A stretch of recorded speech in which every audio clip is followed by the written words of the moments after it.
Hi friends, പെട്ടെന്ന് തീരുമാനിച്ചൊരു യാത്രയാണ് ഇന്നത്തെ വീഡിയോ. ചില യാത്രകൾ നമ്മൾ പ്ലാൻ ചെയ്യുന്നതിലല്ല, അവ നമ്മളെ വിളിക്കുന്നൊരു ദിവസം വരും. ഒരുപാട് ചിന്തിച്ച ശേഷം ഒരു സ്ഥലം ഞങ്ങൾ തിരഞ്ഞെടുത്തു. കല്യാണം കഴിഞ്ഞ് പോകാൻ ഒരുപാട് ആഗ്രഹിച്ച സ്ഥലമാണ് നമ്മുടെ ഗുരുവായൂരമ്പലം. വേറെ ഒരു കാരണം കൂടിയുണ്ട്, ഞങ്ങളുടെ 3ാമത്തെ കല്യാണ വാർഷികവും കൂടിയാണ്. പെട്ടെന്നുള്ള തീരുമാനം ആയതുകൊണ്ടായിരിക്കും ട്രെയിൻ ടിക്കറ്റ് കിട്ടിയില്ല. അതുകൊണ്ട് 9:10 KSRTC ബുക്ക് ചെയ്താണ് ഞങ്ങൾ യാത്ര ആരംഭിച്ചത്. ആദ്യമായിട്ടാണ് KSRTCയിൽ ദൂരയാത്ര പോകുന്നത്. നല്ലൊരു അനുഭവമായിരുന്നു.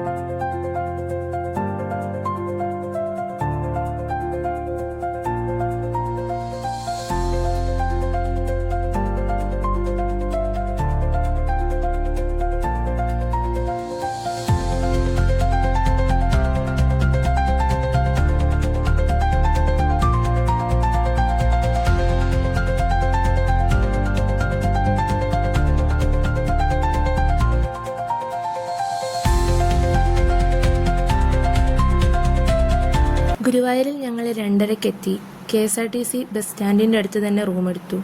ഇവിടെ നിന്ന് 100 മീറ്റർ അകലം മാത്രമേ അമ്പലത്തിലേക്ക് ഉണ്ടായിട്ടുള്ളൂ. പിറ്റേന്ന് രാവിലെ അമ്പലത്തിൽ പോയി ഗുരുവായൂരപ്പന് തുളസിമാല സമർപ്പിച്ചു. കദളിപ്പഴവും താമരമുട്ടും കാണിക്കയായി അർപ്പിക്കാൻ വാങ്ങിയിരുന്നു. ക്ഷേത്രത്തിനുള്ളിൽ മൊബൈൽ ഫോൺ, മറ്റ് ഇലക്ട്രോണിക് സാധനങ്ങളോ ബാഗോ കൊണ്ടുപോകാൻ പറ്റാത്തതിനാൽ ക്ലോക്ക് റൂമിൽ വെച്ചിട്ടാണ് ഉള്ളിലേക്ക് പോയത്. ഏറെ നേരത്തെ കാത്തിരിപ്പിനൊടുവിൽ ഗുരുവായൂരപ്പനെ കണ്ടു തൊഴുത് പുറത്തിറങ്ങി. ക്ലോക്ക് റൂമിൽ നിന്ന് സാധനങ്ങൾ എടുത്ത് കുറച്ച് ഫോട്ടോസ് കൂടെ എടുത്ത്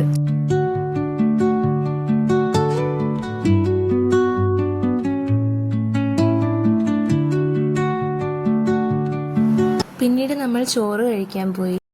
നല്ലൊരു ഊണായിരുന്നു. പിന്നെ കുറച്ചു നേരം അമ്പലത്തിൽ നടത്തുന്ന പ്രോഗ്രാംസ് ഒക്കെ കണ്ടിരുന്നു.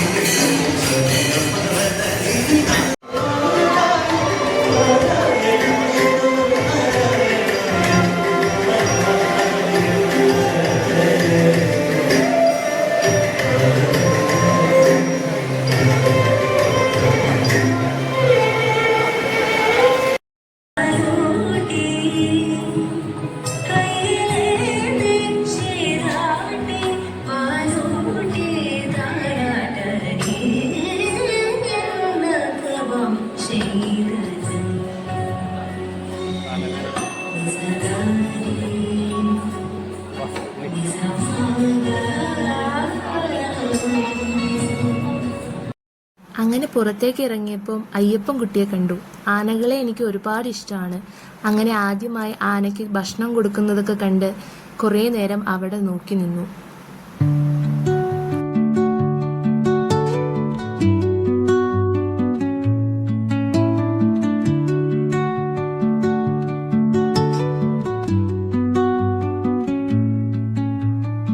ഗുരുവായൂർ ദർശനം പൂർത്തിയാകണമെങ്കിൽ മമ്മിയൂർ മഹാദേവ ക്ഷേത്രത്തിൽ ദർശനം ചെയ്യണം. ഞങ്ങൾ അങ്ങോട്ടേക്കാണ് പിന്നീട് പോയത്. ഓട്ടോയിൽ കുറച്ച് പോയപ്പോഴേക്കും അവിടെ എത്തി. ഇവിടെയും ഫോൺ ഉപയോഗിക്കാൻ പാടില്ല.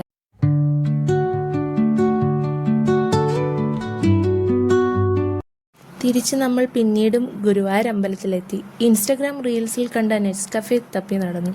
കിഴക്കേ നടയിലാണ് സ്പോട്ട് വരുന്നത്. ഞങ്ങൾ കോൾഡ് ചോക്ലേറ്റ് കോഫിയാണ് ട്രൈ ചെയ്തത്.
ഗുരുവായൂർ അമ്പലത്തിലെ അത്താഴവും കഴിച്ച് തിരിച്ച് നാട്ടിലേക്ക് ഞങ്ങൾ മടങ്ങി.